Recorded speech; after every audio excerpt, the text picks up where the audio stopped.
It can't be that bad, oh, it can't be that bad, oh, it can't be that bad, oh, it can't be that bad, oh, it can't be that bad. Supposedly, like, throwing away your trash in a neighbor's trash can is illegal. Like, they could sue you, right? Apparently, yeah. But wouldn't you rather, it's like, I'll either leave their shit on your lawn or I'll pick it up for you. Know what I mean? Do you really want me to hold dog shit for another 5 blocks? Yeah. Dude, if it's all going to the same place, use my trash can. And if it's already out, like if the trash can's already on the street, you know, and you're not like trespassing, then then you're all if you're going into someone's side yard and throwing away your dog shit, then that's a bigger issue. Exactly. Were you what kind of like teenager were you? Were you rambunctious? You give me rambunctious vibes. But like in the sense of just like you did rambunctious things, but you might have been like the person's just like breaking into private property and smoking weed. I did not smoke weed until I turned 20. 21, like frequently until I turned like 21, 22. Okay. Yeah. In college, I definitely smoked a lot of weed. Like, were you a goody two-shoes in high school then? Not necessarily. Like, I definitely was.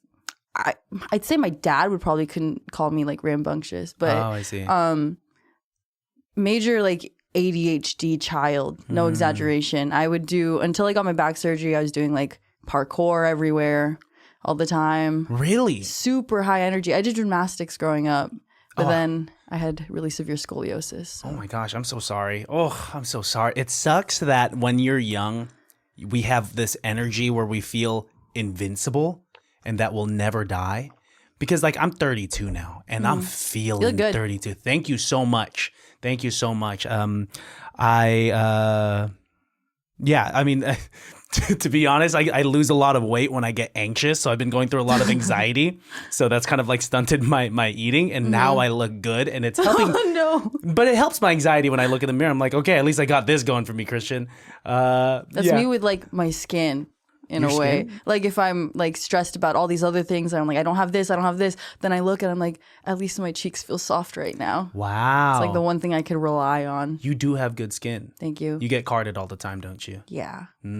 Compliment, or are you kind of like, all right, I'm 25, guys. I hated it before, but I look at my mom and people think that she's like 38. She has amazing skin. She's like 53. Really? Yeah. See, that's how amazing skin. Asian don't raisin. Mm-hmm. Yeah, you're going to look 25 until you're 72, and then you're going to look 72. Oh, God. That's how it is with Asians. It's like how Asians are. That's true. It's just like all of a sudden, something happens overnight, and then we go from like whatever height we are into like 3'11". That's true. It's going to happen. How tall are you? Guess. Ooh, 5'2". Yeah. What? I was like, 5'2.5". Okay. I mean, we're way too old to be using halves in height. So should I be rounding up? No, then you're going to be 5'3"? Well, yeah, I guess like I have 5'2". Like I am, you know what I mean? I don't know how to explain it. I'm not 5'3". I guess that's a little bit of a lie. 5'2" is not a lie. 5'3" is a lie. How about this? If you were to tell people that you're 5'2", and then someone has a tape measure and they're just like, prove it, and you're like 5'2.5", then that's a good surprise. As opposed if you were to tell people that you're 5'3", and then they find out that you're 5'2.5", they're just like, I know. It's like you lose respect in a little bit. But that's how it feels. I mean, it doesn't matter for girls as much what their height is, right? Yeah. Anymore? Was there a time? Yeah, I think maybe I'm probably just projecting at that point when I was younger because I wanted to be taller. Like how tall? What's the perfect height for you? Well, according to like my arm span, I'm like supposed to be 5'5", but like my height was stunted because of my surgery because it fused all of my vertebrae together. Oh, it did. Well, even with your surgery, it looks like your limbs and your proportions are how they should be. Thank you. So, I mean, I feel like there are worse ways to look after like a pretty bad surgery. Definitely. Like this is what prevented me from having that like hunchback girl. So I'd be like crooked all the time because my spine was in an S. Oh, it was? Damn, dude, I'm sorry. It's okay. I hated it. I hated like not being able to be flexible anymore, not being able to like do just crazy shit. But I found music. I know. I would think that you would say that with a lot more pride and love and passion. But I can tell that you probably just miss physical activities. Yeah. Well, if it makes you feel any better, I haven't touched my toes in like 2 decades. Oh. Don't say it like that. It's a joke. Like I could touch it if I'm in the shower, I'll wash my feet and whatnot. I'm not a fucking frat boy that doesn't wash their legs. You're hating on frat boys so much today. I just know there's some good ones, but it's truly in the animal kingdom. Frat boys are like the fucking wannabe silverback gorillas. I mean, unless you're a cool one, but Yeah. Geo, welcome to the podcast. Thank you. You have really good vibes to you. Thank you. Like I feel like we've been friends for a minute the way we're chopping it up. Really? Yeah. Oh, you I don't just feel the same? assumed. No, I do, but I like assume that like you probably feel that way with everyone that you talk to because you can exert that energy. No way. No. There's some people I'm just like, we probably hate each other, but we have 45 more minutes to go. No, with you, it just seemed pretty easy. I'm having a great time. Yeah, me too. My dopamine and serotonin is just like through the roofs. Cool. I have a present for you. Oh. So I know that it's probably difficult for you to take your harp everywhere. So I got you something that would probably help with that. What? Please open this. What? Oh, what the heck? I'm gonna be so mad if you have like 50 of those and like No, I don't own a single one of these. no one's ever gotten you a mini harp. It doesn't work. You can't play it. It's just for Wait, this is shits so and cute. giggles. It's the same proportions as and it has pedals. Do Is you it know about pretty these? accurate? No clue. I mean, I'm sure that changes the key or something, or changes Yeah. Wait, this is like anatomically accurate. Really? This is pretty anatomically accurate. Wow. So mine has 7. They usually have 7 because one for each pitch. Mm-hmm. But like, I never see this with pedals. Thank So you. you're welcome. I mean, yeah, you can bring it to a gig and be like, guys, I'm ready to connect. But yeah, I was just like, shit. Like, I feel like, no, you're a dope person. I wanted to get you something nice because you drove all the way over here.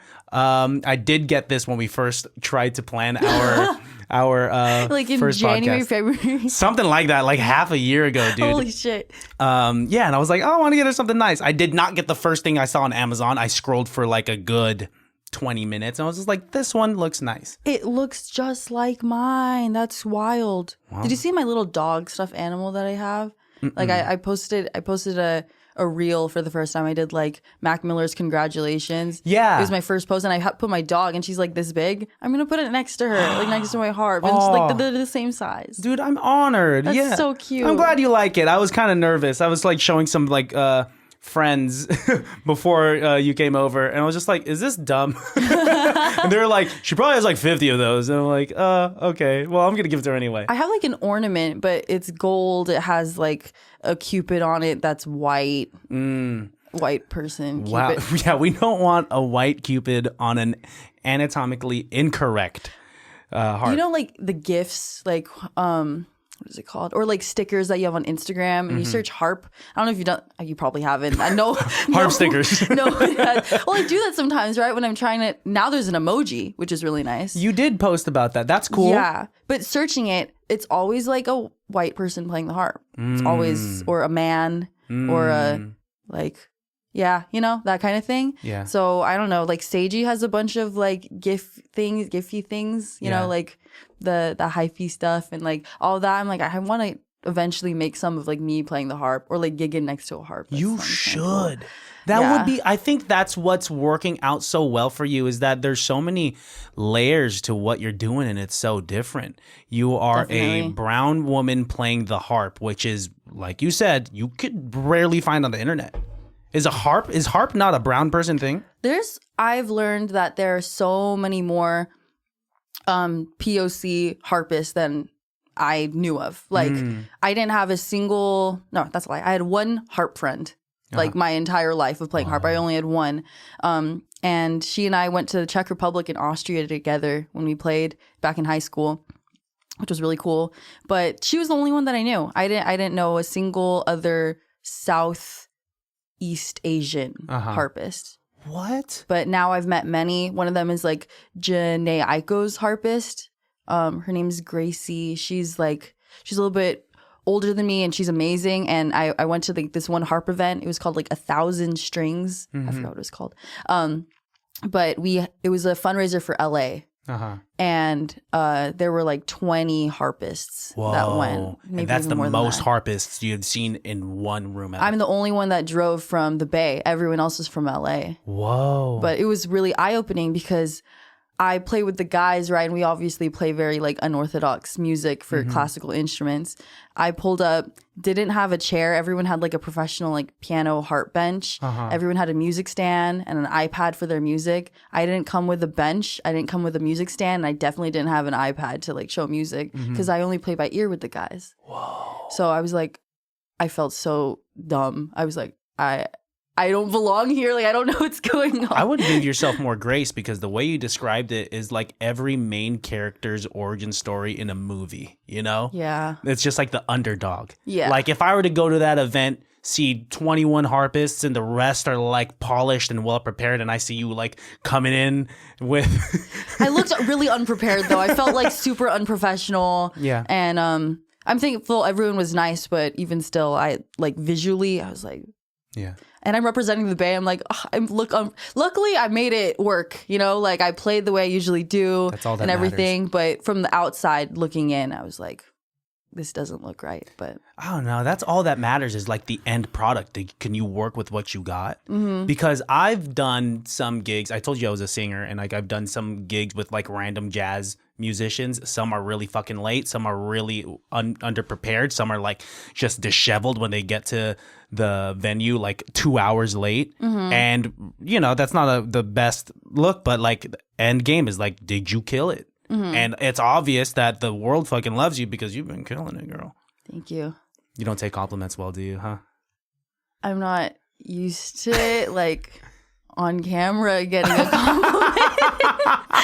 Like I guess people will comment on Instagram, and I got better at responding to that because I could just do like the thank you or put like a happy face or like the hand hearts. Like that's my default now. Oh, that's a good I'm like, one. this is like what you should. Hand hearts is like really nice. It's a great Some people take it as a I'm like, no. No way. Really?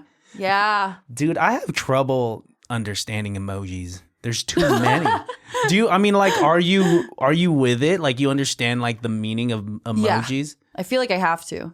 I mean, you know Erica Lisa, right? I followed her recently because my friends at Davis, they were recording she was shooting a music video, and they're like, oh my God, you like work really well with her. I didn't know of her yet, but they She's sent me. super dope. And I know she did something with like Elise. They Yeah. did like, yeah. So I reached out to Erica during, honestly, like just a couple months ago. And I was like, we should work together. You definitely should. And she's great people. She's the type of person you could kind of just like go back and forth and talk shit to, and she'll just like dish it back. She was talking major shit to me because I don't have a good grasp of emojis. I'm kind of like a boomer with it. You know, I used to think the melty emoji was like, oh my gosh, I'm so flattered, like so I'm melting. But it's like it's like awkward. It's like oh my God, or like I can't believe this is happening, like melt. And That's what that is? Dude, there's no... That's what I think. Okay, so you have your own interpretation. I think we need to have like a glossary for it. There needs to be an encyclopedia for emojis. Because there's a lot of people making mistakes on how they're like understanding I don't know. I feel like it definitely shifts dynamics in conversations. Yeah, especially like with a texting game. Like, how many times have you had a text conversation and you've had to like read your text or that person's text, and you've read it in 5 different tones, and you're just like, if I read it in this tone, this person likes me. If I read it in this tone, this person's mad at me. It's also I have to put my shoes in, like, whenever I'm reading the text from another person, my brain is automatically putting like, I have to filter out what's their age. You know, and like, what's their background? Are they the kind of person that goes on their phone a lot or not? Because that fully changes how I'm going to read the text. So I like kind of categorize it first. Okay. Ooh, so you're strategic Yeah. with it. Because like my brothers, for example, Yeah. this pisses me off. They don't respond to my text messages. Like I know they see it. I know they're texting their girlfriends. They definitely are hearting their messages and shit. And I'm like, hey, can you like do this before I get home? No response. And so I call each of them. They're like, yes, I saw it. I'm like, then why didn't you like thumbs up, heart, nothing, and just like I saw it, okay? I'm like, my bad. Are they older than you or are they younger No, than you? I'm the ate. I'm you're the oldest. So 4-year age difference and then 8-year age difference. Wow. So they're ignoring it. And like they're the kind of people where I'm like, I know they're just ignoring it. Whereas if someone else does like a thumbs up, or like what is it called? The ellipses, like the ... Yeah. That's considered like a bitch move. No one does that unless like you're mad. They do that? They you do know a ... that? Oh no. Well, not them. But that's Oh, like an people example. in general. Yeah, an example of like a miscommunication based off of like what something says. Oh, dude, I'm with it enough to know that if someone were to say, insert sentence here ... that changes Everything. everything. Like, wow, you hate me. You Yeah. have beef. I asked my cousin, like, I'm gonna go to a concert after this. I asked him, like, hey, do you want to go to like downtown Walnut Creek and get some drinks? He said, let's do it ... Oh no, that's kind of weird. That's weird, right? Wait, that's not like a ... if it's like a statement. That's kind of like there's some sort of beef, but let's do it ... It's weird. Everything's weird. I don't think. Yeah, but he's also 40 years old, so he's like, he should might as well be using pigeon carriers to like communicate. Yeah, I don't know how I would like decipher that one actually. Yeah, dude. This time, like, I don't know. Do you know what decade you would probably have thrived in if it wasn't this? Oh, 90s. 90s. I feel pretty like in touch with that music a lot more. Okay. And then Gen Z, like I'm born in 2000. I'm already just like the very beginning of Gen Z. So I feel like I resonate more with 90s kids. And why is that?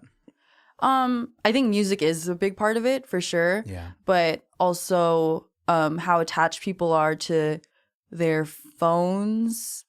Yeah. Some people might like disagree with me, but then like TikTok, I'm not active on TikTok, or I started posting recently on TikTok, but in general, I'm like not very familiar with like trends on there. And I'm at that point now where my friends will like, oh, can you believe that this happened? And they're making a reference to some meme, and I'm like, what? And she's like, she's not on TikTok. I'm like, my bad. I feel like a boomer. Oh, dude, I work with this 22-year-old, and she like just shows me like a 30-second reel that has like some sort of POV caption, and like I have to watch it 5 times before I understand. I'm not with it. I mean, but that's a good sign that we're not with technology, because I think this is what matters. Like the person-to-person interaction. What, can I ask you a question? Yeah. What's your explore page like on Instagram? It's a lot of mukbang and a lot of singers. It's food and music and and like dancers. I love watching dancers. Ooh, that's cool. What's yours like? Don't ask me a question if you don't Sorry, want to be like- asked it back. No, I'm like thinking about how I could say it without it being like weird. Have you ever seen those people that turn like random shit like socks and they put like faces on it? Socks, and they put like, Like how do it's they like an put artist. they put like It's, googly eyes on Not a socks? googly, like they'll make it. It's like out of clay. They make it look like it looks realistic. If like a sock had eyeballs. Oh, I know exactly or an what you're apple talking has eyeballs. about. They have one that's a star and it's like floating around like on a fan. It's tied to a fan. I get a lot of those. I get a lot of mostly SpongeBob and Family Guy. Whoa, that's a left turn. Like I wouldn't have expected Really? that would be on your explore page. Yeah. I post a lot of SpongeBob related things on my like main story a lot. I don't know. I guess it's not super left field, because I would think that like maybe it's because we just met. I mean, I would think like a lot of it's music, because obviously you're a harpist, and maybe some of it's like dancers because you also dance, and some of it would probably be like art because like you're also like a designer. It's just way left field. It's all SpongeBob. Wow. And like Family Guy. What's your favorite SpongeBob reference?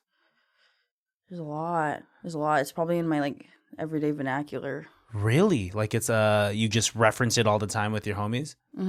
I think my favorite one is where they're eating chocolate and Patrick says, not that one, but he says, I think I'll eat mine now. I think I'll eat it now.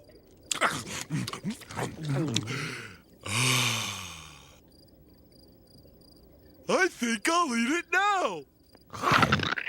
And then like it zooms in on like Patrick's stomach like very grotesquely. Oh yeah. I love those zoom ins. One that I think about a lot is probably like where the butterfly. Oh no, Yeah. dude, I had nightmares about That- that. the fucking SpongeBob writers in that boardroom when they A-okayed that, they were just like, let's zoom in super close Yeah. to this butterfly's face and show children. Yeah. Yeah. That's Or- a rated R There's, scene. there's that one where it's a sound that they make whenever they're calling out something that's gross or like, I don't know. They'll call it something gross and then it makes like a horn sound like, man, and Yeah. it's like zoomed in on like grotesque looking, you I know? know exactly. Like if Patrick or if like SpongeBob didn't get enough sleep the night before and it's just his Yeah. face fucked up. Yeah, and he has like, you know, hair, he didn't shave that whole thing and he's crusty. Like It's messed up. I should not be a 7-year-old watching this. Yeah.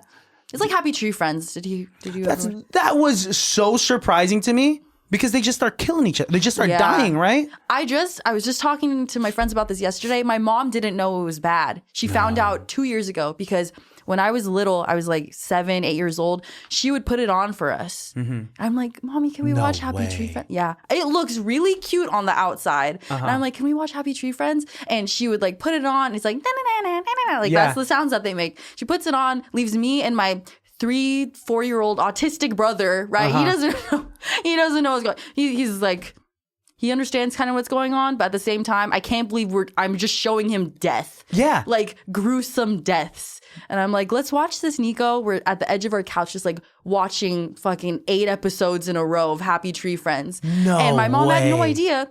And so I kind of pushed that aside, right? We grow up, we stopped watching it. Yeah. And then we were at dinner one day with my family. I'm like, remember when we used to watch Happy Tree Friends? My mom's like, you guys loved that show.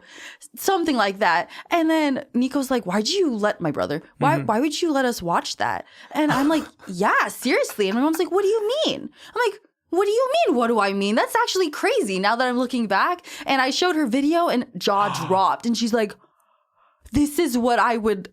Yeah, why would she leave the room? She didn't like check in on you or Well, like it starts off cute for a while, and you so know? she just trusted it in the first minute and she was like, this is gonna be great. This is gonna Yeah. be Happy Tree Friends. Yeah, because I would be watching like Rugrats, Dora, and Happy Tree Friends. Like, you know, it's part of the, you It know. was part of your rotation. Yeah, it's part of the rotation. That's a crazy roto. Yeah. Really? Yeah. Wow. How do you think that influenced you as a kid? Maybe a little bit fucked up. Really? I don't know. But it made me, I don't know. I could like take jokes and stuff. I don't know if it helped or not, but I feel like my humor is like, I still can't tell when my friends are laughing at me or laughing with me. I'm laughing with you right now. I'm laughing with you. Don't give me that face. I swear, I didn't know I was I'm giving on you a your face. side. My bad. You did. You don't know that you were giving me that face. It looked like you're gonna fucking karate chop me in the throat, Or cry. dude. Or cry. When's your birthday? December 24th. You're almost Jesus. You are Christmas Eve. Almost Jesus. Do you hate that you have to share your birthday with Jesus, That's a loaded question. dude? Because do you get twice the amount of presents, or is it the same amount half. of presents? No, but the fact that you worded it like, I was like, what am I supposed to say? I was just like, I mean, because I'd feel a type of way. Should I be grateful? You know, Yeah. like I'm. No, I hated it growing up. Yeah, I bet. Hated it. Yeah, and I still like. I think my family's done whatever they can to make me feel like I have my own separate birthday. So I appreciate that. Okay. But now I just like it's nice because everyone's home for the holidays. Nice. My friends are always gone, but I don't know. It's just changing. All my friends are moving now. That's how it is post college, girl. Yeah, definitely. You make some of your best friends during school, and it's not that they're not your friends anymore, but like life just. I wish the sound was not like sponsored. clink. Yeah, we're not sponsored at all. Ooh, that was a good one. Fuck what I was talking about before. You should do ASMR. No, I don't have the teeth for it. What? You got good teeth. No, I remember I chipped my tooth. Yeah, okay. So for the listeners out there, when we were supposed to do a first podcast Don't at zoom like in on my January, you said, I'm down, but I just chipped my tooth. I will cover my mouth for 90% of the podcast, if that's okay. I'm like, no, just come back. Okay, what happened? It's still right here. Like it's in the. I don't look at it. It's bad. Can you show me and not the camera? You see, like, in the middle right here? It's, like, slightly different color. You You could see? barely even tell. Yeah, you could kind of barely tell, but, like, when I first saw it and I, like, realized that happened, I'm just looking at everyone. I'm locked in on everyone's teeth. And I'm like, Tyler Lauren has hella nice teeth. And I was like, this shit's going to be so close to my face. I'm like, I don't want to do it. Dude, when I would edit mine and Tyler's episodes, I'd be like, is this a fucking Colgate commercial? Like, is it naturally supposed to be that white? And then I get self-conscious about my teeth around her teeth. So I invited her to play with us on Wednesday because more people have been asking if I play with the band, and there's a few places that are looking for people to play for their R&B and hip hop night. Yeah. New bands. And obviously we got the Yee Section. Mm-hmm. And I was like, you know what? We need a female R&B singer. And so I reached out to Tyler Lauren. I'm like, can you pull up on Wednesday night? And we did a cover of Valerie. Oh, It sounded nice. so good. She's so good. She's so good. Her speaking voice sounds nothing like her singing voice because when she's singing, it's beautiful. But once it stops, she's just talking shit. And I'm like, what's going on? Like, I just fell in love with your voice and now you're fucking beefing with me, dude? What's going on Hella here? funny. You guys are tight though, right? Like, We're she's- cool. We're yeah. cool. She met my fiance for the first time maybe like 2 months ago after like she gigged in Oakland. Mm-hmm. And I said, yo, Tyler, this is my fiance. And she said, the first thing she said to Melissa was, oh, I'm sorry you have to put up with this guy. That's crazy. First meet.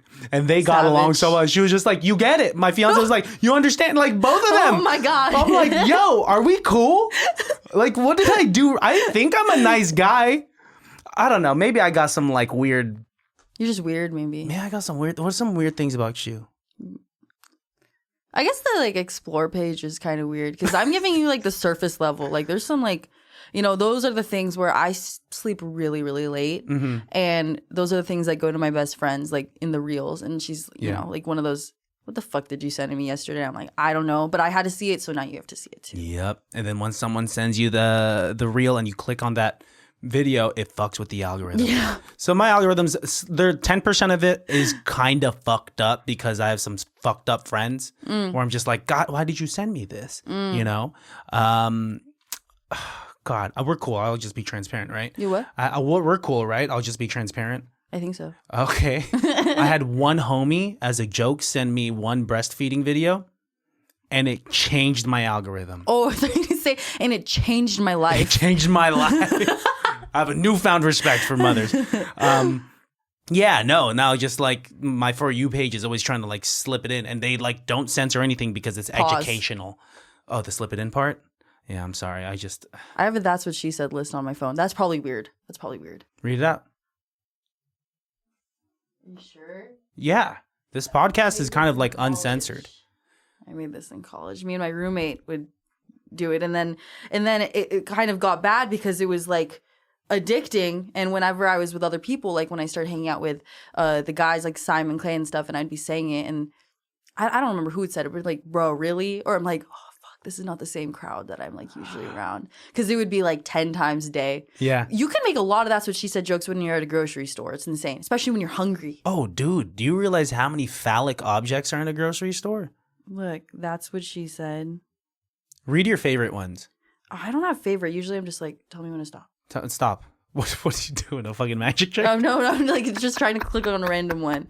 I didn't even look behind me. I sat straight on it. That shit hella hurt my ass. I think there's still a bruise. Ooh, that's what she said. Yeah. Okay. It was a bike rack, and we were like smoking a cigarette outside of a bar, and my like friend like sat down. She's like, oh shit. Oh shit, my fucking ass. Yeah. So that's just, that one's not even that good, but Well, tell me your goodest one. goodest. Or second to goodest. You need the least amount of strokes possible. That's not second to goodest, but that's just one of Wait, them. can I guess the context? Yeah. You need the least amount of strokes as possible. Strokes. What else do you stroke other than, what the fuck else do you stroke? Or churning butter or something? What is it? Churning butter and stroking. Yeah, I guess you're Paintbrush. stroking. Paint. You stroke a paintbrush. Think about my major too. Oh, yeah. Okay, and then another one that my friend said, my bad, I was discharging. Ooh, that is specific, and I don't think I should comment on that. The word discharge, I'd probably say 3 times a year, so I think I'm good. When you take color out of something that has dye, it's discharge. You like discharge. We never used it as a verb, but he just used it. I knew what he meant. So yeah. Whoa, gosh. Okay, gotcha. Yeah, or it's bro. Now it's dripping down the middle of my legs. I just spit on it every once in a while. That is horny. That is fucking horny, dude. That's That is pretty crazy. The context is sex. That has to be. I don't remember the context, but I got it in one hole. I was too scared to put it in the other. Golf. Earrings. Earrings. Okay. I once looked at a tres leches cake and I said, "Damn, she leaking." And I was To at who? work. What? At the cake. You said it out. It was a wet tres leches cake, and I said, "Damn, she's leaking." Huh. Yeah. Yeah. You're right. You can't grip on that. It's too hard. I don't even know. That's fucking lame. It could be Oh, anything. you know Yee Section? Yeah, of course. Yeah. I don't remember what this context was, but I did a show with him, DJ Lex, and Rose, the violinist I play with, and all I wrote was LA Part 2, Lex X HITC when I did Head in the Clouds with like Seiji, and he said, "I'll blow out some super cheeks." Oh, he said I that. don't remember what the context is, but that's the last thing I have on here. We got to clip that and send it to him. We got to find out. Yeah. Super cheeks. This Yeah. is not like these are not regular words in No, they're anyone's not. vernacular, you know? Yeah. Super cheeks? That's crazy. That'd be my superhero name. Yeah, that's that's actually not that weird. That's not that weird, right? I don't What, the know. super cheeks part or the No, entire the list? The list. No, I know some weird people that have Yeah. weirder lists. Yeah. That's I make a good lot list. of lists on my notes. Are you an organized person? No, but it's more for my thoughts. Like if I don't have anyone to talk to, when I watch a show, especially when I'm high watching a show, I watched Invincible. Have you seen Oh it? my God. Oh my God. That's like Happy Tree Friends, but for superhero cartoons. I have some insane takes on there, some really good notes. You broke it down? No, not break it down, but I'm like, I have realizations, especially when I'm like hyper aware watching while I'm high. I'm like, holy shit. I'm Damn. Like, one of them mentions like, you need these goggles. You're going to get dry eyes while you're flying. And I was like, Oh my gosh. oh my God. Think about every other. I never watched thought about Marvel. I watched like, Star Wars, Marvel, Lord of the Rings, like all that kind of shit. Watch it. Like, I watch every single movie. Yeah. And when I heard that, I was like, I clocked in and like thinking, so Superman has, he has super strength. Yeah. Flight, laser vision, hearing, sight. I don't know. But I'm like, he also has the power to not have dry eyes. I guess so, and it's just unspoken, right? We never see him lubing up his eyeballs. Yeah, so. exactly. Whoa, I never think about that. I mean, it's like this whole thing. I forget what I was watching, but maybe it was Incredibles. They're just like, why do superheroes have capes? If anything gets in the way. No capes. Right? No capes. Because Homeboy stood next to a jet on an airplane, and the turbine right. sucked him in, and he died. Yeah. And that's was like crazy. children's. I rewatched it recently, and I was like, that's crazy. Yeah. Her body's also like too crazy. You're talking about Elastigirl's body? It's crazy. Crazy. It's kind of inappropriate. No, I'm just kidding. It I'm just kidding. I was though. watching it again. I'm like, how are we just, There's a scene where she's looking in the mirror and she's checking that thing out. Yeah, and she's like this, and she's like looking on her backside. I'm like, okay. I was like, this is not a 3D movie, but that's peeking out the screen. Yeah. Who are your cartoon crushes? Shigo. Who's Shigo? The bad one in Kim Possible? Yeah. Ooh, yeah, she's scary. Oh, another fine shit Incredibles was like the brown girl. She's pretty. There was a fine brown shit. girl in Incredibles? The one that like let Mr. Incredible go after Syndrome was being an asshole to her.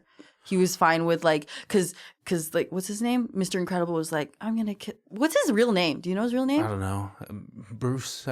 Is it Hank? I don't know. It's that's gonna bother me. But anyways, he held her and he's like, I'm gonna kill her or something. Yes, I remember. Yeah. And then he's like, fine, I don't care. And then she was like hella hurt and she's like, what the fuck? Was it like the secretary? Like the quieter one? Ooh, Yes. I know who you're talking about. Yeah. Yeah. She was Okay. another one. Who else? Misty from Pokemon. That's pretty surface level, right? That's pretty surface level for a kid. Yeah. Controversial, but Lola Bunny. But because You can't say that's that controversial. I watched a lot of anime and I watched B-stars. And they'll sexualize. I've still a seen good thumbnails of that. Yeah. So they'll sexualize anything. Yeah. I still try to like wrap my head around it because I started to get like my mind off my dog and everything. I started watching Dun Dun Dun because everyone said it was really good. And I was like, I've watched a lot of weird shit, and it's getting good. It's getting good, but like, you know, that first episode is like hyper sexual. No, not hypersexual, but it's just like, oh, these aliens are ripping their clothes off. Yeah. And I was like, I guess, but yeah, and they're in high school. Oh shit, you're right. Dude, these are Do you like watch anime? Yeah. I don't watch like deep cut animes like some people, but I do watch a lot of the mainstream animes. Okay. Favorite anime? Good to know. What's up there? I used to say like Attack on Titan all the time, but like the storyline is pretty crazy. But I like when I also have another list. Mob Psycho is probably like my reliable in terms of like if I want to just feel happy. There's so many good ones. There are so many. Can you start naming some? I'm like Full Metal Alchemist Brotherhood is my favorite. Okay, that's up there. That's like top 5. What do you think it is about animes that we like? Because they're so hyper unrealistic, you know? You really need to get into it because I feel like I can kind of tell when someone likes anime. Like if someone doesn't and I ask them, I can usually, if they're my friend already, I can tell if like they like it or not. Do you feel like you could tell a difference between if someone says, yeah, I don't watch it, based off of how much you know about them? If they say that like they don't watch it, I'm usually not surprised because I'm like, yeah, based off of this, I'm not surprised. Or if they do, rarely am I like, oh shit, you watch anime? You know? Anime's become super duper popular in the recent years. Back in the early 10 years, maybe. Toonami helped with that, like kind of just streamline it into mainstream media. But before that, I remember when like if I was watching anime in like elementary school or middle school, it was just like a nerdy thing. You could only watch Dragon Ball Z, but if you watched anything else, you're kind of a nerd, you know? But now it's kind of like the thing. So I'm not surprised. I started in high school, like watching it on my own and stuff. What was your first one? Full one was Hunter. Oh, okay. Yeah. And or I watched actually no, that's a lie. I watched Boku no Hero Academia. Oh, yeah. I didn't finish it. I'm like 3. I didn't finish it either. I like stopped after. I don't know. My attention span is just shit. So you watch dub or sub? I watch sub. Yeah. Yeah. Oh, dude, homegirl downstairs, she watches dub, and I'm like, get out of here with this bad voice acting. I tried One Piece. One Piece is, my brother is obsessed. Oh, do you have 15,000 hours to watch every single episode? He did, apparently. His whole room is covered in the Wanted posters. Wow. And he has all the manga for, like, everything. People are diehards for One Piece, man. Like, if you talk anything shady about One Piece, they'll fucking slit your throat. I get it. The emotional connection you get, especially, like, based off the longevity of how long you've been watching it. It's like, yeah. I mean, you get an protective. emotional. It's crazy that we get we sometimes to escape. At least this is my excuse. Sometimes to escape my own emotions and my own sadness, I will put on like a good rom-com or like, you know, a cartoon or an anime. And it's so interesting that like through media we use that as escapism or to find relatability. Yeah. Like when's the last time like you watched something and they're just like, oh, they get me? Did you watch all of The Office? No, I've watched it. Wow, that's something I'm surprised about. Yeah, I look like a guy that preaches The Office at people, you know? If not preach like so nonchalant because you've already watched it and you're just like, yeah, I got that on lock. Like the SpongeBob references, you know? It's just like, you just know them. Yeah. And that kind of person just like, you know, off the dome, you got all the references. I just assume that you would. You're not the first person to say that. People are usually, they want to throw a brick at me when I say I haven't seen. I mean, I've seen episodes, but like out of order, just if it was on. But I love the breaking the fourth wall type of things. It's funny. So because then I'm like, oh, they're looking at me. You know, when you have like a friend that's, you got a friend, your best friend in the room, and then there's someone that's like crashing out and they're weird, right? And then you're just kind of like, you know, the eye contact thing. Yeah, I feel that in my heart with like The Office. I'm like, they just looked at me. Like they understand. This other person's the weird one. We're the ones that are like, that get it, you know? And the other person's like. Can I ask you a deep question? Yeah. Do you feel misunderstood? Sometimes. In what ways? I think it's something that I need to work on for myself because I get flustered easily, and then I can feel my heart racing faster, especially when I have something to say and there's like an unjust situation or a stressful situation, and I'm not in like a position of power, or I don't already get like a lot of respect from the people. I could feel that, and I'm like, I start shaking, and it's like I have a lot of visceral like reaction. I get that. I could relate. I feel like I've had to like prove myself in situations as an underdog. And my listeners hear this all the time, but like I grew up like a bigger boy. And so with that comes with like a lot of insecurities with feeling not good about how I look. So I had to make up for that with like personality and jokes and like conversation. And I always felt like I had a chip on my shoulder to just kind of like to prove everyone wrong. You know what I'm saying? Yeah. So I mean, I understand where you're coming from. I feel like I'm more understood now because of considering everything that's happened to me in the last, what is it, like 8 months now? Within less than a I've year. Had to force myself to stand up for myself, for sure. So I've been put on, I had to get out of my comfort zone. I'm fully thrown out of my comfort zone. So in order to like have survival of the fittest kind of thing, I do have to just stand up for myself. So it's just experience. Yeah. And they say that in the most uncomfortable positions, that's when you grow. Definitely. Like when you fall down, you get back up stronger. And like I have pseudo-trained myself to like understand like if I'm going through a hardship, is that like this is an opportunity for me to be a better version of myself on the other end of it, as opposed to like the more immature version of myself would just kind of be like, why me? Like, why is this happening to me? I used to think that, and I think my main strength, and Kayla, she manages me now too, which is super helpful. Wow.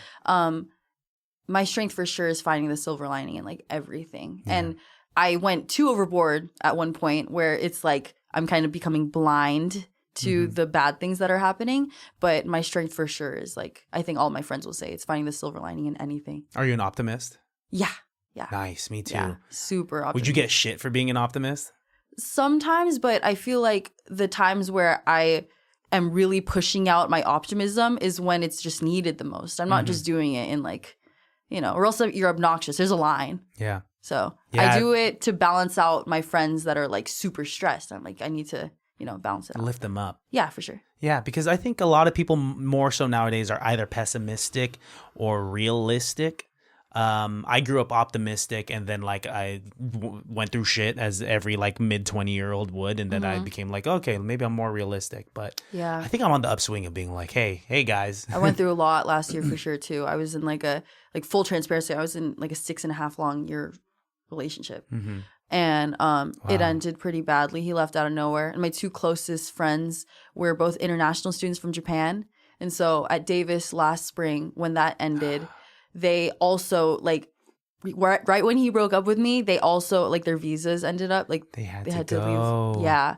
And I lost my whole support system. And I had a roommate that like was not nice to me, right? Like I said, sharing the room. Yeah. And I definitely, like I said before, I don't use crash out lightly. I failed all of my classes. And I was going to graduate. So that's why I stayed in Davis longer and had to take classes in the fall. Yeah. But that was really difficult. Psychologically fucked me up. Yeah. And I think good karma really exists because despite all of that, I was really sad on the inside, but I maintained being like a really good friend to all of my friends. I took care of everybody. I drove everyone everywhere. And I said too, I was like one of the older transfer students. All my friends will like vouch for me. And, whenever I bring it up to them, I would drive them. We would go to, Parkside, G Street. Yeah. Yeah. G Street, they know me now. There's this super dope At dude, Wonder Ben. Bar, really? They know you? Yeah. He's the manager because we played with LaRussell over there. Oh, he did book Wonder Bar. When I saw that, I was just like, whoa, this is crazy. I know. And so I went there and like now last time I went, he was able to, this guy, Ben, who's super dope. He let me like cut the lime and like I got like a couple beers and stuff. Fuck yeah, dude. It's really chill. And I'm just like, these connections, like, good karma hit. Good karma really hit. It happens in many shapes and forms, and it happens when you least expect it, right? Something good will happen. It could come in the form of like an opportunity. Someone DMs you and you're like, oh, fuck, this is great. It could happen in the form of you being super nice to a server or a cashier, and they'll be like, hey, by the way, since you were really nice and everyone that I've dealt with for the last 8 hours has been shitty, here's some like free green beans or whatever the fuck, right? So many of those things have happened to me this year, and it feels like so much alignment. I mean, my ex was super atheist, and I grew up Catholic, and then when I moved to San Mateo, we became like Christian. Okay. And the pastors, lesbian pastors, crazy progressive, amazing, and I led the music for like all the youth, which was like really cool. And I feel like with like my dog passing and stuff, I haven't been in touch with like my religion at all, but I really want to see her on the other side one day, you know? So it's kind of like making me get in touch with that again. Yeah. And I think being around a lot of the people this year that are more religious, like DJ Kenzo, Yes. I was never against it. It's just like I've been so influenced by like atheism in the last 6 years. Yeah. But it feels really nice to like get back in touch with that. I never turned into the atheist. I was always like spiritual in some sort of way. So yeah, I feel really good about getting tapped in with that side of me again. Yeah. I agree. Like, I don't know. I grew up Catholic too. Yeah. And so I got Classic. I got some Catholic guilt, dude. Oh yeah, for sure. Oh, if I have to like reschedule with someone, or if I have to like, I was texting Cujo and like I had like accidentally love double Cujo. booked. Yeah, shout out Cujo. A lot of people tell me that he and I are really similar. What do you think? You guys exist in the same vein, but I would say that like an energy that we bring to the room. Like I'm saying, like at least 5 people have told me now. That. Probably in your guys' transparency, where it's just, I mean, that's how I feel. So what I'm getting from you right now, by the way, I'm having a great time. Okay. I want to be like absolutely transparent. Like I'm having a fantastic time. What I really like about you is that like you are not afraid to just like say what's on your mind. Like that's what I kind of feel. Like you don't really have too much of a filter. And sometimes that's bad. Sometimes that's really bad. In this case, it's doing great. Like I think I've gotten to know you a lot faster than if you were to kind of be. I sit across from a lot of people that I can tell like they're like very careful about what they say, which is like to an extent on a recorded medium is important. But like, yeah, I think that. No, I think you're a good hang. Can I say my perspective on that real quick? Yeah. I'm definitely being like hyper aware when I'm talking to people at all, especially new people. But I know also over talking is something that people are scared of because they don't want to like say too much, and like you're saying, like being on camera. But I think if you can already like establish trust with the person from the start, then you shouldn't. I guess it's giving the benefit of the doubt where I'm not like second guessing the comments that you're making towards me. Like you're not. I guess we already have like very similar morals. We already have like the same intent today. We have, you know, establishing like that same foundation makes everything else like a lot easier. Because like I said, I used to get really red talking in public or talking like in front of cameras and stuff. And once you just like establish that everything's okay, I like try to ground myself very immediately. So I'm like, the room's nice. We have the same ukulele. You know, like I got to meet your fiance, and she's great. And you told me how we're relatable some way. Like she danced, and you went to UC Davis, and like I'm collecting these things when I get into a room, and I'm thinking about how like, wow, I feel safe right now. Wow. And then it makes everything. I'm not always like this, but it's like those kinds of things. If I'm like checking all these boxes, it makes everything like so much easier. Wow, I think the biggest compliment you just said to me is just like is that you feel safe. Yeah. You know, this is my home where I feel safe, and like it's kind of like transactional thing where it was just like I'm letting a new person to my home. I also want to feel safe, right? Yeah. But you saying that like you feel that way in this place where I grow up as an Asian person where my mom taught me well to be just like, you know, if they come over, feed them, I'll give them water, all that stuff. The accent. Yeah. Oh, dude, her accent is thicker than a Snicker, man. It's like, it's the I don't know. I grew up with a lot of women, and so I Green naturally flag. have. It's just, I mean, and I love that. I love them so much. I could cry right now if I were to talk about them. I grew up protective of them. They're very protective of me, and it means the utmost.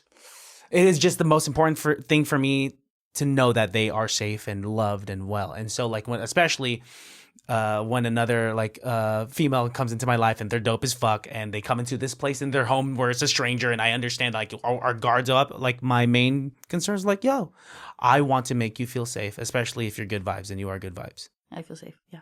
Wow. Wow. Are we friends? Did we Yeah. just become friends? We're friends.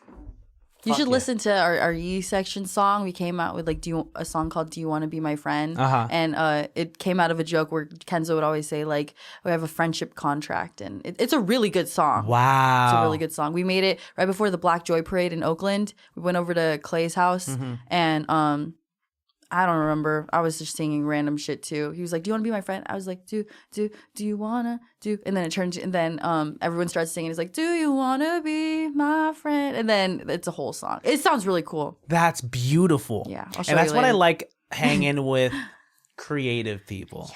Yeah. You know? I mean, like I told you, I did a cappella in college, and there'd be Was it like Pitch Perfect?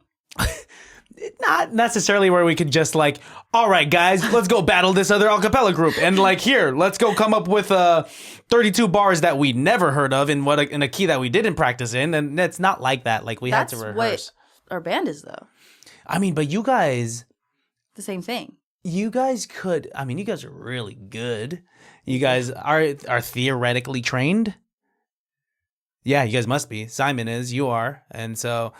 Not Trained every to- singer. I've never played with a band ever until January when I played at the Twista show. Because LaRussell asked me if I wanted to join them for rehearsal.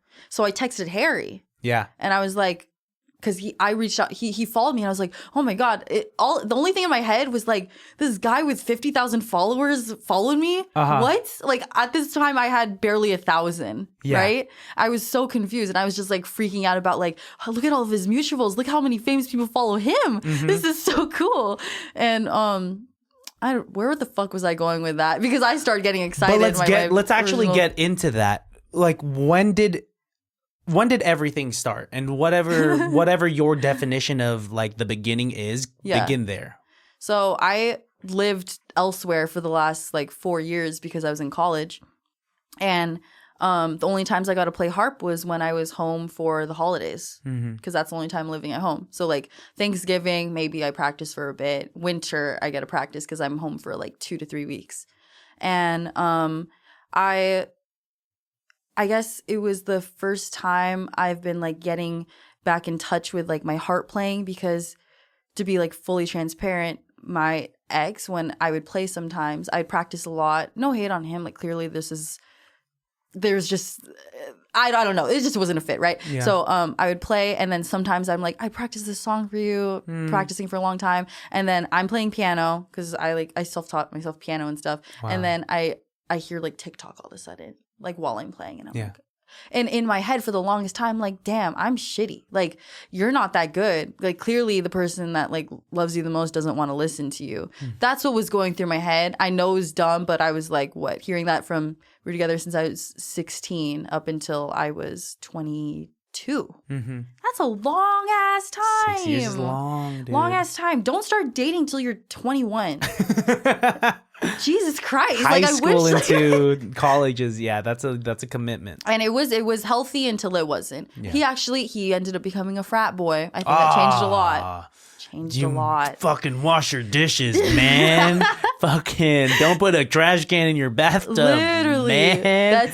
that's exactly what it was like. But yeah, where the fuck was I going before that? Your story. So Listening you would write songs. You would go home for the holidays. I would just get more in touch with my playing, and I'm like, why don't I play more shit that I like? So I started doing more like SZA stuff, and I've always been able to play on the spot. Like that was like my party trick, but I didn't know that it was that big of a deal to social media at all. I've always been playing, like, my friend comes over, I'm like, give me a song. You want me? They're like, play it. I'm like, I don't know what to play because I don't have any sheet music. I haven't read sheet music in maybe a decade. Wow. Sophomore year of high school. Yeah, like 8 or 9 years now. I don't. It's bad. It's bad. I was like, fuck, this is like my weakness. But yeah, I haven't done that in a minute. And so my thing is whenever someone comes over, they want to hear me play, I'm like, give me a song right now. They'll give me a song. I play it on the spot because that's just like what I can do. That's the only thing. I can't read notes. Good ear.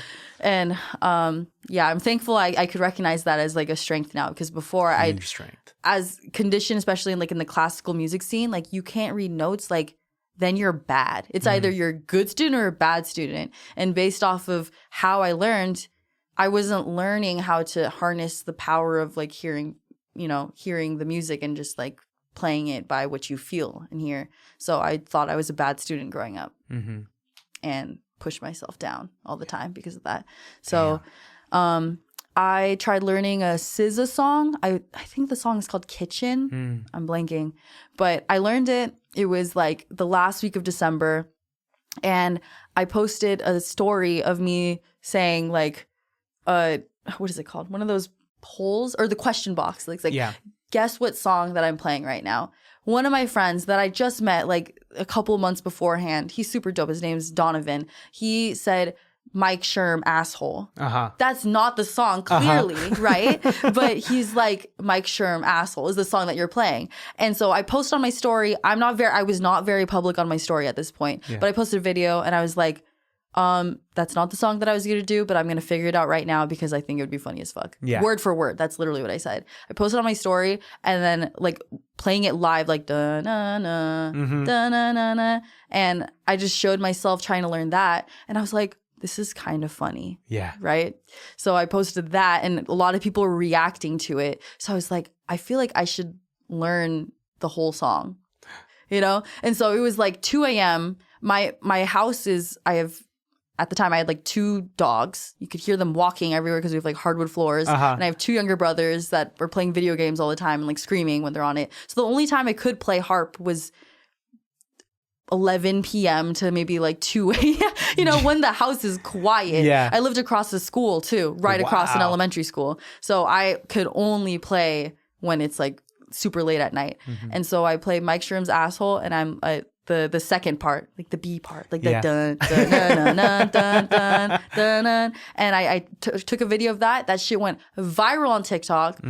I've only posted like a couple of videos on TikTok before, never went viral. And I was so not used to that. That shit just went crazy. It all started right there. That's when Pilo commented like fire emojis on my TikTok. Dude. I screenshot that shit everywhere. I sent it to all my friends. I'm like, guys, Pilo commented fire emojis. And now he's like the homie, And I'm like, what? That's how it happens. I just played at his birthday party with the guys, and like, I don't know. He's super dope, super chill. But yeah, it all started right there when I played Mike Sherm's Asshole and the thing. And then some of my friends are commenting like the harp god's looking down at us, disappointed as fuck. And I'm like, damn, you might be right. No, but you took it and you did something different with it. And you did something that was totally you with it. That's fully me. I will say, because I know I like keep getting shy sometimes. I'm very, very proud that I am like born and raised in the Bay. I'm born in San Francisco. My mom's from Visitation Valley and like my dad's from Daly City. And I grew up with that music all the time. My dad was like damn near kind of like a b-boy growing up, like doing his own shit. And yeah, I've never been so thankful to be from the Bay until like this year. Wow. Look at that. I mean, like the culture that comes out of this and what you were able to do with it, I think is so honorable. And is so representative of us. And I think we are in this bubble that is the Bay Area and we love the Bay Area, but I feel like the world needs to know it more. Yeah. And what you're doing with it is just creating another avenue for people to discover it. And you're providing culture and you're doing it so gracefully and beautifully. And it's so on top of that, like you being able to like dance real quick before you like cover a song. In like 30, 45 seconds, you're doing so much. And a lot of us see ourselves in you. That's what she said. I'm sorry. That was so good. That was so. Write it that was down. so good. That was so good. Trying. Yeah, but like it's you. I think we are all just rooting for you, and it's so dope to see you like really pop off. And now that people will get to see the person that plays the harp rather than just you playing the harp, right? Through this platform, I'm like super honored because I feel like the world should know your personality. Thank you. Because some people like you're a dope artist. Let's see the human behind that, right? I was scared of showing that part because my dad and mom were like, maybe you shouldn't be sharing all of that. Because I was like, on 420, I like posted a picture. I was like Asian squatting and I was like, happy 420. Blah, blah, blah. And, like, maybe you should keep that side, away. And it's because I was scared of like business. I was scared of all these other things. Yeah. And another thing is videos, like I posted the harp is really fucking big. So the only place we could fit that in my house is in my garage, which is why there's weights and a dartboard in the background and like garage doors and, just like a bunch of random pool table, like random shit. Mm-hmm. And so I didn't realize how many people felt relatable that like I'm just posting in my sweats. A lot of people post videos wearing gowns, beautiful background, elegant, expensive. Harp has become like an elitist instrument in a lot of cases. Yeah. And I got a decent amount of hate when, that comes, I don't want to get to me anymore, but it comes with it, right? And one of them is like, you're a culture vulture, and I'm appropriating Black culture is something that I get a lot. And I'm like, okay. Before I was like, oh my God, what do I do right now? But I'm like, I literally play with a Black artist. Like, yes. All the time, and they're my friends. Like it's like it's stupid now, but yeah. When I let that get to me before, I was always really nervous because I've only seen it's very like black and white, not to actually say black, but really it is. It actually is like color wise, it is also black and white. But people view it that way.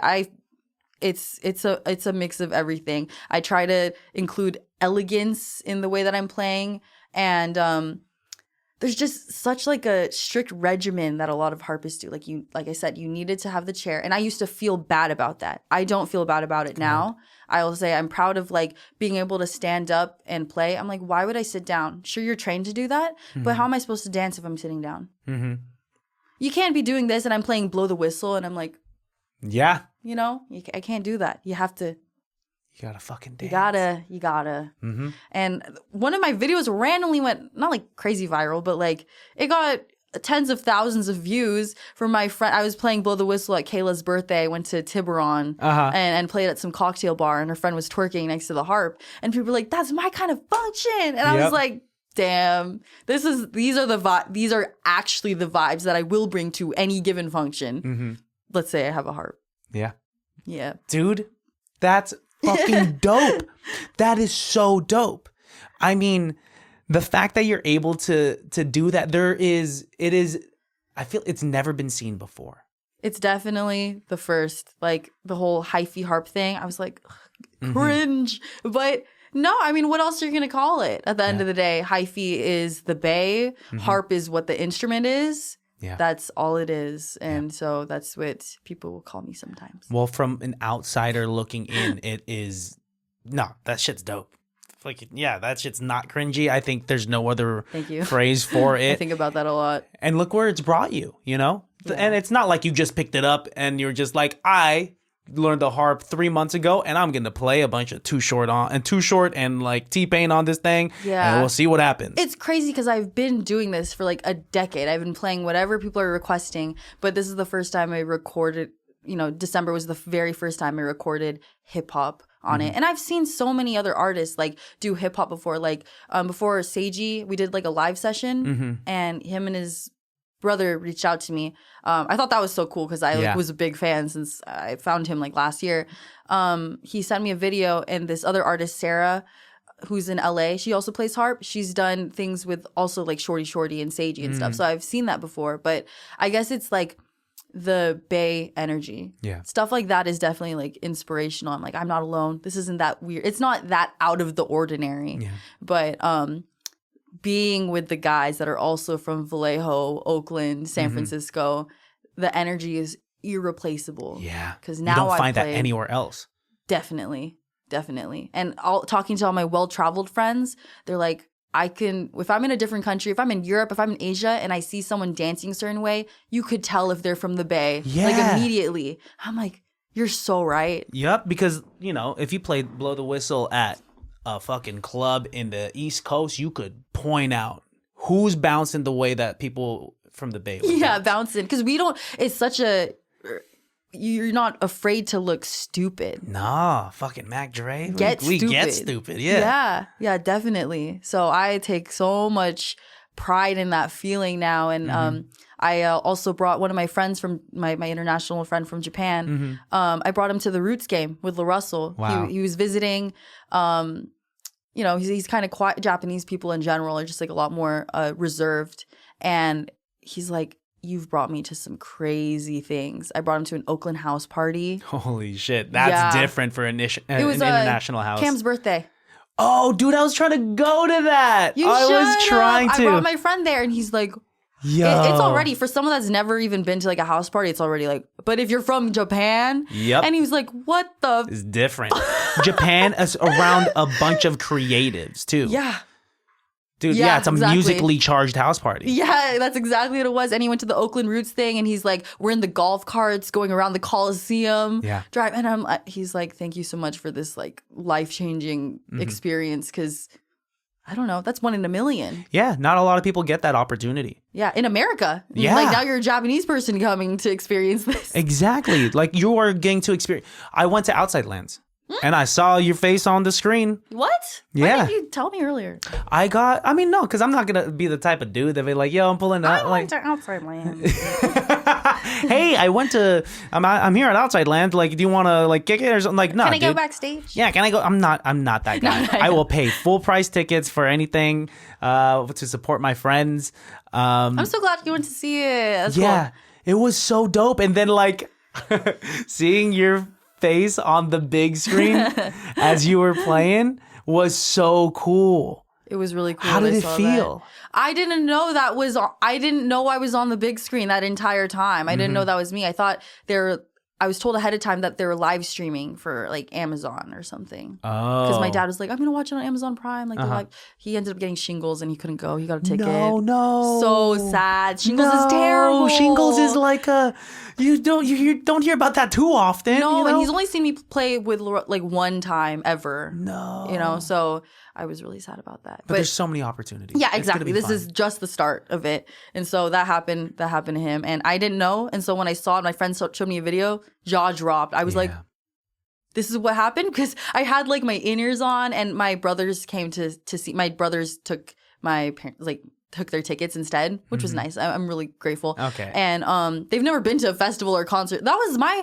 Head in the Clouds and Outside Lands were the only festivals I've ever been to. And you played at both of them. Ever. Wow. Ever. And you seem like a festival type gal. I haven't been to that much live music in my like whole life. It's beautiful. I was telling, Jacob Lostica, I was telling him, I've used, he always makes a joke about guest lists now. Once you like know more like creative friends, you're always using guest lists. I'm like, I've said guest lists more times in the last like 3 months than the last 25 years. Wow. If you think about it. It matters. You got to get you have loved ones, then on the like guest throw them list. on there. Yes. Yeah. Look at that. And you could you could go to places for free now. Yeah. Yeah. Wild. Has it hit you, all of this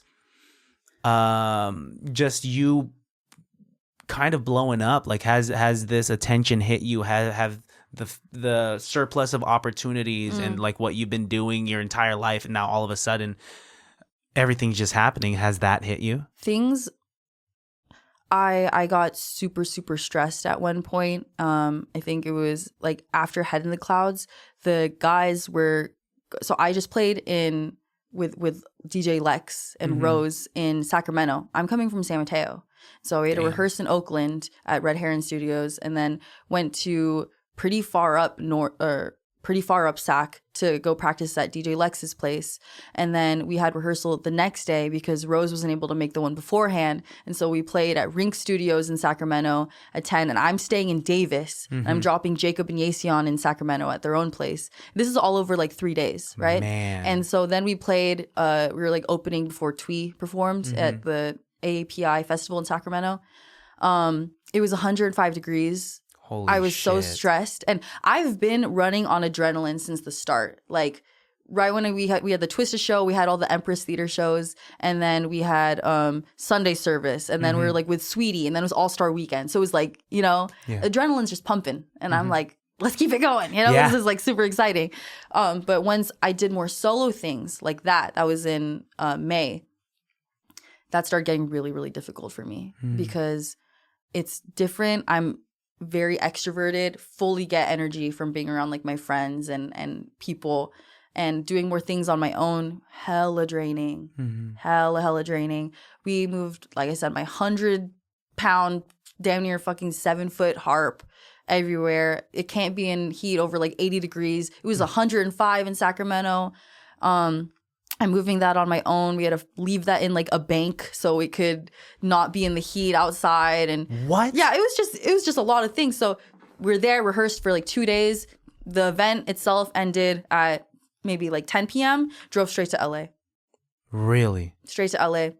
Arrived at like 3:30 or 4, and then Seiji, we had to like wake up at like 10 a.m. I stayed with Sydney and like Seiji, and so we got there at 4, and then we had to leave at like 9 a.m. and then we have rehearsal for Head in the Clouds, and then we're supposed to leave that same night to go back for the Pergola at the Russell's Backyard show on Sunday. Yeah, and that was the very first time that I was like crying, and I was telling Simon and Clay, I'm like, I feel so bad. I feel like I should be going to the Pergola. You guys are going, but I don't know if I can. And they're like, you know, they said for them, it's been like this, you know? And I keep saying like, my money is, you know, it's like that right now. Yeah. But they're saying for them, like their whole music career, it's been, you know, pretty steady. Of course, there's going to be like the spikes and drops. But for me, it's like this. Yeah.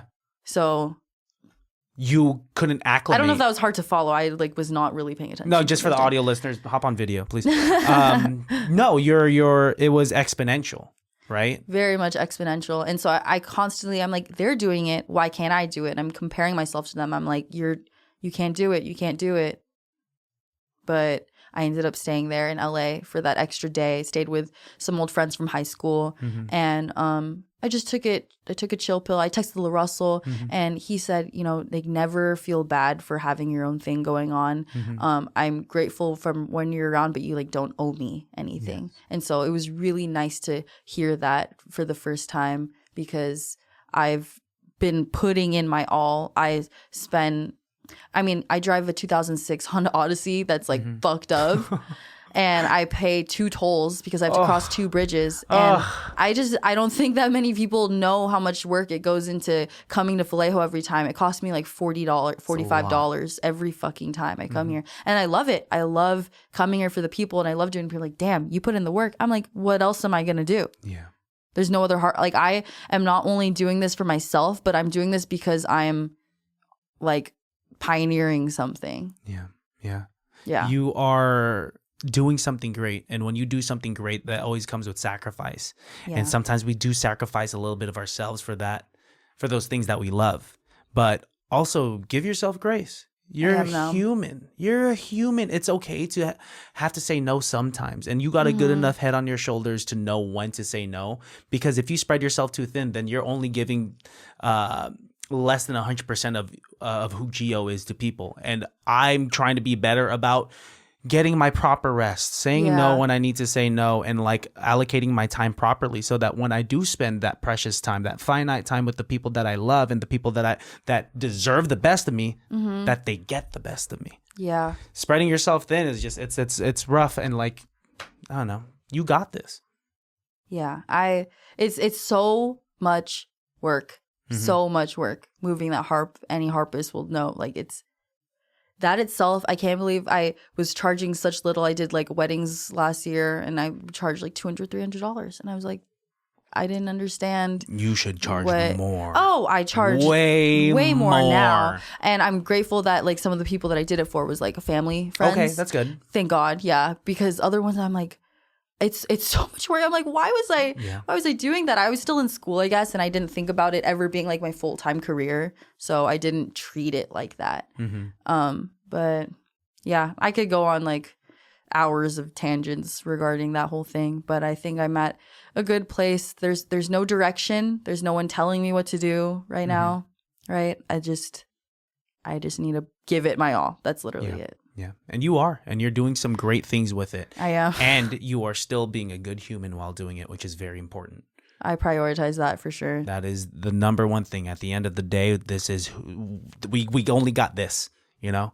Is like, and each other, of course, but like you have to take care of yourself. At the end of the day, at the end of your life, it's your really life, just dude. you and all your thoughts. And I think about that a lot. Like I have, of course, like regrets and like, you know, feelings of anxiety, but what keeps me going, especially in these spaces, like you're saying, do I let the attention get to me? Am I shocked? Have I settled into everything? The reality is I have to just pretend like it's not a big deal in order to keep going. Or else when I'm freaking out, every single follow I got, when Kehlani followed me, I was crying, screaming. How do you react to that? I was cry screaming. I was like, called my best friend and she looked at me and she's like, what do you want me to say right now? Because she's also freaking out. She's a bigger fan than me.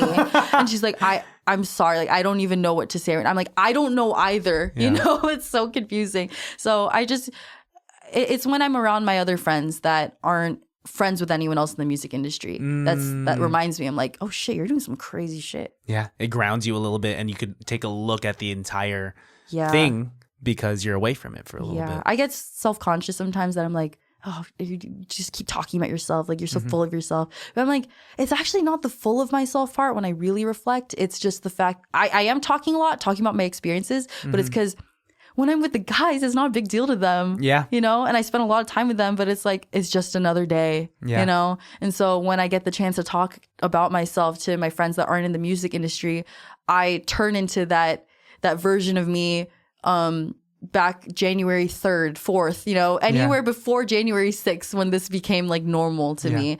That's who I returned to. And I'm like, guys, I can't believe it. Like, Kehlani followed me, even like Jimmy and all of them. I saw them in Stockton. I went to the toy drive and I brought all my friends to that event. And I vividly remember Simon and Clay were playing, Kenzo was DJing, La Russell was performing.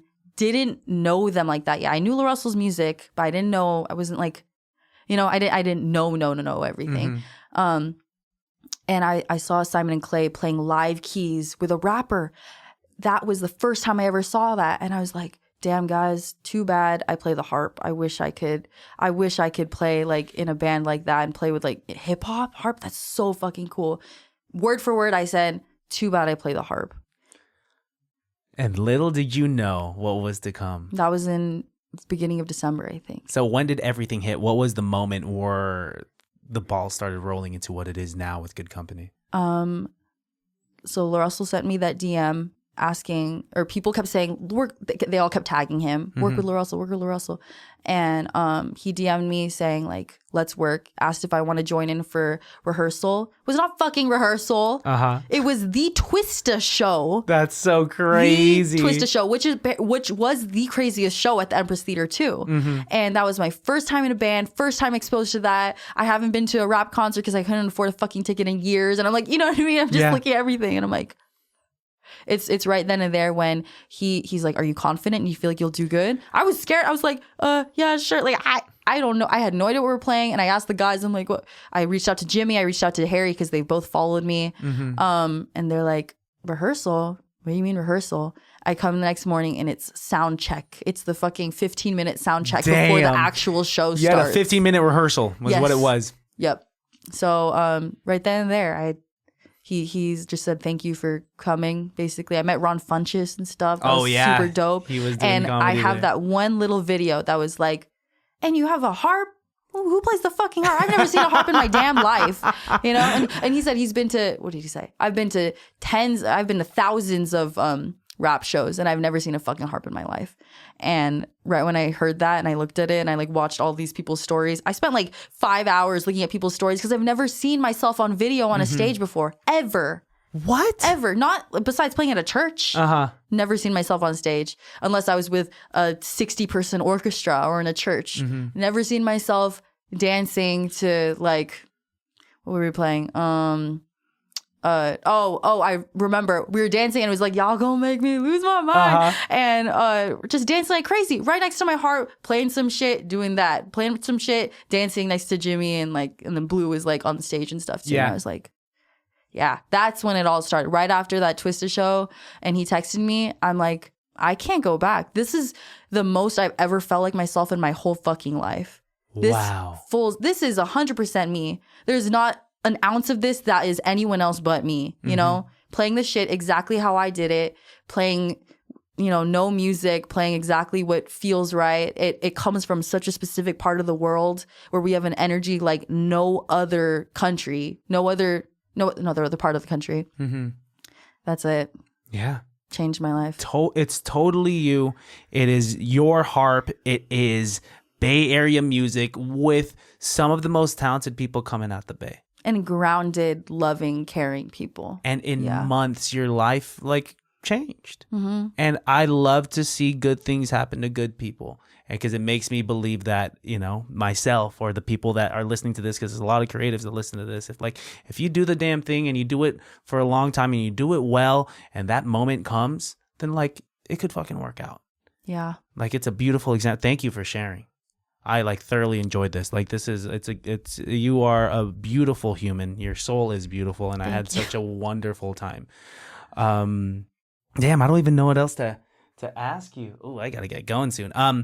Before we get out of here, I do end my episodes in a particular way. I don't know if anyone that's also been on the show has warned you, but we usually do an improv scene at the end because I have a background in comedy improv. Oh shit! So I've done improv with LaRussell, I've done improv with Simon, I've done improv with Kenzo. I've done improv with all your homies. Oh boy. Okay. So the way that this works is that it could be based off of anything and everything that we talked about in today's episode, or it could be based off of nothing at all. Do you want to start it? You want me to start it?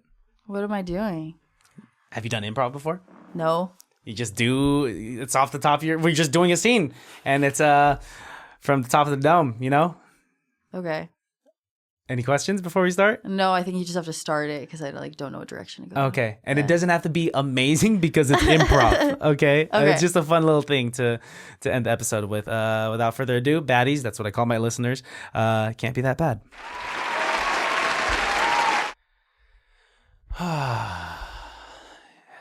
Hey, Geo. Thanks for taking me. We got to see some really cool things. Is this what, Six Flags? And you got them for free? No. You just went up to the ticket person, you said guest list, and we're in now? Yeah, because I did wink at them. Oh, yeah. The power of the wink. And then I was like, I showed my phone. I was like, you know who this is? You know who this is? And they're like, what's that? And I was like, this is a harpist playing Keek the Sneak on the harp. They're like, oh, my bad. My bad. Gio, I know who you are. My bad. Wow. Yeah. So I tried doing that a month ago. Didn't work. I said, you know who this is? You know who this is? And it was a picture of it was me doing a fucking, it was just do me. What? It was just me trying to do the Dougie. Oh. It was, and then he said this is horrible. This is the worst thing I've ever seen. And then I showed him another video, and it was me doing a Millie Rock, and he was just like, "This is a bit better, but you still have to pay full price." Damn. Yeah, this works often. I did this to get into Crybaby, the Midway, and everything. I'm just like, do you know who this is? Do you know who this is? Cut to that moment, Gio walking up to the security guards at the Midway. Next. I said next. Oh. Next. Yes, you want this is the artist entrance. What do you well, okay, this is the thing. This is a cut right real quick. I have to, if it is a guy and as a girl, you do have to I'm sorry. This is how it works. You do need to get a little bit closer and you need to talk in a higher voice. No way, and really? You need to put your hand on the. I'm just kidding. I watched my friends do this, but I can't do that shit. I'm never the one that can get my friends into places. I'm never the one. They're the ones bro. That's one thing where this is a side note from the improv now. I'm so thankful that I've been able to make connections just by talking to people and being a goofball and shit. Yeah. Because I've never been the fucking baddie type girl that can go up and get the free drinks and get in places for free and flirt their way in and shit. I get so fucking awkward. You could do it. Awkward girls could still get free shit. Okay, maybe not even awkward. I say I'm awkward, but I'm too like loud. My friends are just like, you think when a guy's at a club, they want to approach a girl that's already dancing like hella big and crazy, not throwing ass, just like fucking, like I said, Dougieing really, or doing the worm. I took a video at All-Star Weekend and I was doing like the worm across the Hell yeah. Yeah. The right guys will go up to that girl. weird guy. No, weird guys go up to girls that are throwing ass. The right guy that's like, I like the way she dances and does the worm next to you. Yeah, it happens That's your occasionally. potential soulmate. Someone that will Dougie right next to you. Sometimes my fiance, she'll hit the smeeze, she'll hit the Dougie, she'll hit something crazy. And I'm like, I can't do none of that. I mean, I could sing, but I can't do none of that. And I wish I could. It's a swag. It's like, that's swag. Yeah, it's Yeah. swag. It's, Sorry, I cut off your improv, but it made me realize I needed to like. It's okay. We don't have to finish the improv scene. That was good enough. That was great. Yeah, you could, real quick, you could also dance like a motherfucker. And I'm so jealous. There is some sort of disconnect between my brain and my limbs that when I try to dance, I can't. I cannot communicate. Whenever I meet someone that's like this and has like you clearly have like strengths in your like communication, comedy, like that realm, your performing arts. I always like to think like if you could dance, Dougie, and all that shit, your fucking ego would probably be going through the roof. You know, like God decided not to give you everything. If someone was a triple threat, I don't know, dude. I told you I grew up fat. Do you see how flat my face is? I had to work hard for anything that I have. I've been in a relationship for 11 years. So I don't even know how I would be in the game. You know, if I was doing the thing, I would be like, I don't know. I've never had to download a dating app. Oh, I feel that. This is all new for me this year. I feel like this is a sign that like this won't be our last time talking. No, it won't be. Yeah. Hey, whenever you want to come back, if you just want to hang and get some drinks, or if you just happen to be in Vallejo, just come through. Or if like someone else does a podcast and like you happen to be friends with them and you just want to sit in and we could kick it, have some drinks here, and just hang. Like I love that. I love to actually be real friends with dope guests that I have on the podcast. Yeah, this is super, super cool, super fun. You have a good time? Mm-hmm. I had a great time. Thank you for coming through. Thank you. Before we get out of here, go ahead and look into the barrel of your camera and leave the listeners with the phrase of saying a piece of advice that reminds them that it can't be that bad. You might have to make hella sacrifices. You might have to see a zero or a negative in your bank account for a minute. But if you feel in your heart that it is what you're meant to do and you feel more of yourself than you ever have in your life, I say follow that. And that's what I did. And now I'm playing with the coolest people ever. And even though my bank isn't reflecting what I want it to be, I'm hoping I can manifest my way up to the numbers that will lead me to just a good life in general. I'm just surrounded by like the coolest people ever now. Yeah. So money will come and go, but what you're doing right now is irreplaceable. Irreplaceable. And is immortalized forever. You only live once. Yes. As some people might say. YOLO. County. I don't know. I said that. Anyway, baddies, listeners, thank you for coming through and listening. You guys know where to find me. You guys know where to find the podcast because you're already here. Peace, love, and bye. Bye. It can't be that bad, oh, it can't be that bad, oh, it can't be that bad, oh, it can't be that bad, oh, it can't be that bad.